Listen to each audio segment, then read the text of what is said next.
गांव में रेखा नाम की एक लड़की रहती थी। रेखा को गहने पहनने का बहुत शौक था। वो रोज नए नए गहने पहनकर गांव में घूमा करती थी।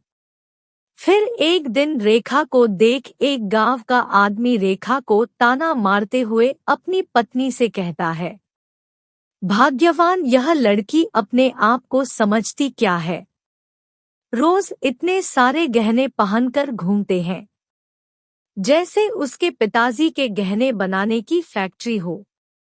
लेकिन इन गहनों के चक्कर में एक दिन कोई चोर उचक्का इसका गला काटकर सारे गहने ले जाएगा, तब इससे पता चलेगा। इस तरह कुछ दिन बीत जाते हैं। एक रात रेखा अपनी एक सहेली की शादी से घर लौट रही थी। रेखा के घर के रास्ते में एक डरावना जंगल पड़ता था। रात काफी होने की वजह से रेखा जल्दी जल्दी चलने की कोशिश कर रही थी, क्योंकि उसने उस वक्त बहुत सारे गहने पहन रखे थे। अभी रेखा ने आधा रास्ता पार किया ही था कि तभी अचानक पेड़ के पीछे छुपे दो चोर उसके आगे आकर उसका रास्ता रोक लेते हैं और एक बड़ा सा चाकू दिखाकर उससे गहने छीलने लगते हैं। अरे नहीं, छोड़ो मेरे गहने, अरे कोई तो मेरी मदद करो, ये चोर मेरे गहने लूट रहे हैं। अरे बेवकूफ लड़की, शोर मचाने कोई फायदा नहीं, यहाँ मदद के लिए कोई नहीं आएगा, अपने सारे गहने हमारे हवाले कर दें। दोनों चोरों का मुकाबला करने की भरपूर कोशिश करती है, लेकिन चोर मिलकर बड़ी बेदर्दी से उसका खून कर देते हैं और उसके सारे गहने लेकर वहां से भाग जाते हैं। मरने के बाद रेखा एक चुड़ैल बन जाती है और उस जंगल में भटकने लगती है, और जो कोई औरत गहने पहनकर उस जंगल से गुजरती थी, रेखा चुड़ैल उसे पकड़कर अपने साथ ले जाती थी और उसके सारे गहने छीन लेती थी। अरे मर गए, छोड़ मेरी छोड़, अरे ये चुड़ैल मुझे ले जा रहे हैं, कोई बचाव मुझे। इस तरह धीरे धीरे रेखा चुड़ैल, गहने चुराने वाली चुड़ैल के नाम से प्रसिद्ध हो जाती है और चारों तरफ उसका आतंक फैल जाता है। फिर एक दिन सोहन अपनी पत्नी के साथ जंगल से लौट रहा था कि तभी चुड़ैल उन दोनों के सामने आ जाती है। अरे ये तो गहने चुराने वाली चुड़ैल है, अब क्या होगा? हे भगवान, अब चुड़ैल मेरे सारे छीन लेगी, अब मैं क्या करूं?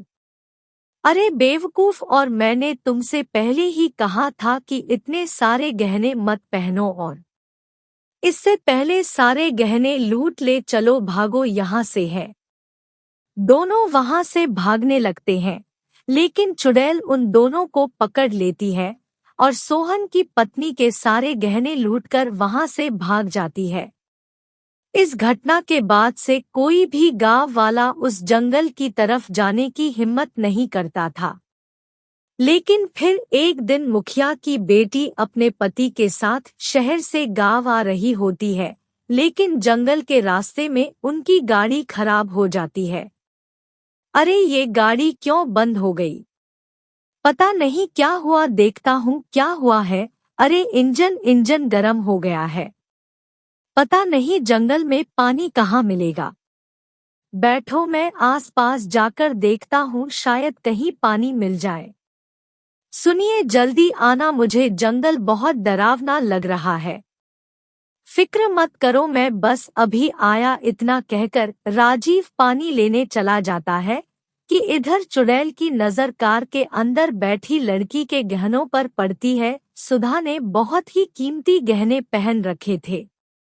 यह देख चुड़ैल सुधा के पास जा रही है।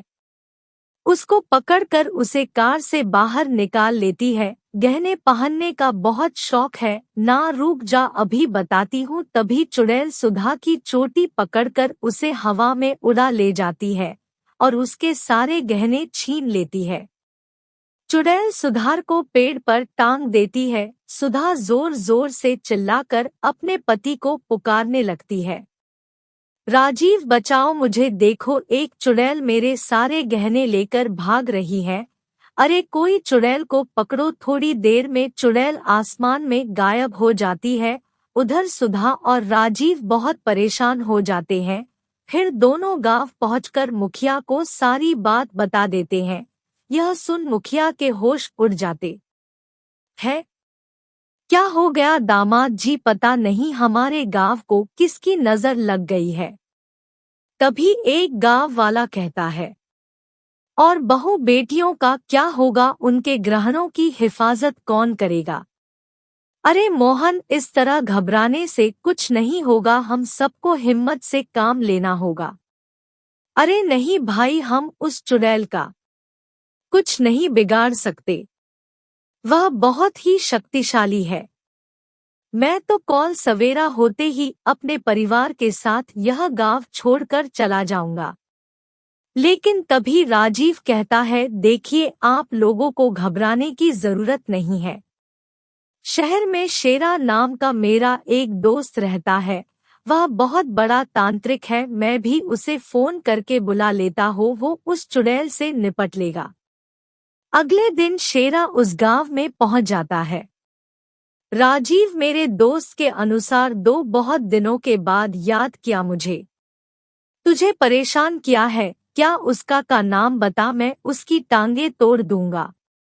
फिर राजीव शेरा को गहने चुराने वाली चुड़ैल के बारे में बता देता है कि किस तरह वो चुड़ैल औरतों को उठाकर ले जाती है और उनके सारे गहने चुराकर भाग जाती है। ये तो कोई नई टाइप के चुड़ैल लगती है। खैर कोई बात नहीं, शेरा उस चुड़ैल को देख लेगा। तुम लोग फिक्र मत करो, शाम तक मैं उस चुड़ैल को पकड़ लूंगा।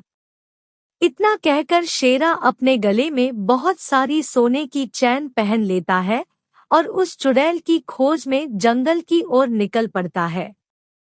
जैसे ही शेरा जंगल के बीचों बीच पहुंचता है कि वो चुड़ैल उसके सामने आ जाती है। इतना सारा सोना पहनकर कहाँ जा रहा है, ये सारे गहने मुझे दे दे वरना ठीक नहीं होगा। अरे ये तुझे यह सोना हासिल करने के लिए तुझे शेरा का मुकाबला करना पड़ेगा, लेकिन मैं तुझे बचने का एक आखिरी मौका दे रहा हूँ। लोगों को परेशान करना बंद कर दे और हमेशा के लिए जंगल छोड़कर चली जाओ। देख तांत्रिक, मेरी तुझसे से कोई दुश्मनी नहीं है, लेकिन जब तक मैं अपने कातिलों को सजा नहीं दे देती तब तक मैं यहाँ से कहीं नहीं जाने वाली। मैं इसी तरह लोगों को परेशान करती रहूंगी। मैं कुछ समझा नहीं तो मुझे पूरी बात बता, आखिर हुआ क्या था। फिर चुड़ैल शेरा को सारी बात बता देती है कि किस तरह दो चोरों ने इन गहनों के लालच में उसका कत्ल कर दिया था। तू फिक्र मत कर, मैं उन बदमाशों को कहीं से भी ढूंढ निकालूंगा और उन्हें पकड़कर तेरे हवाले कर दूंगा। फिर क्या था, शेरा उन दोनों चोरों की खोज में निकल पड़ता है और जल्दी ही उनका पता लगाकर उन्हें पकड़ लेता है। तुम दोनों के पाप का घड़ा भर चुका है, तुम दोनों ने से मासूम लोगों की जान ली है, लेकिन चिंता मत करो, तुम दोनों की जिंदगी का आखिरी दिन है और चलो मेरे साथ। शेरा उन दोनों को जंगल के पास बनी पहाड़ी पर ले जाता है जहां चुड़ैल पहले से ही उनका इंतजार कर रही थी। उन दोनों को वहां छोड़ शेरा वहां से चला जाता है। अरे रंगा भाई, यह तो वही औरत है जिसे कुछ महीनों पहले हमने मार दिया था और अब चुड़ैल बन गई है। जरा देखो, ये औरत इतने गुस्से में है, लगता है यह हमें कच्चा चबा जाएगी। अरे यह चुड़ैल हमारा क्या बिगाड़ लेगी। मैंने अपने इस चाकू से बहुतों इंसानों को मौत के घाट उतारा है, तो ये चुड़ैल क्या चीज है। शाबाश रंगा भाई, ये हुई ना बात, चल अब सबक सिखाते हैं। अब तो तांत्रिक शेरा भी यहाँ नहीं है।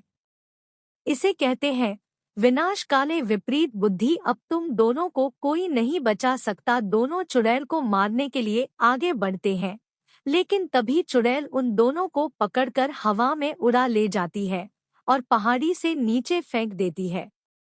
बचाओ बचाओ मुझे। पहाड़ी से गिरकर दोनों की मौत हो जाती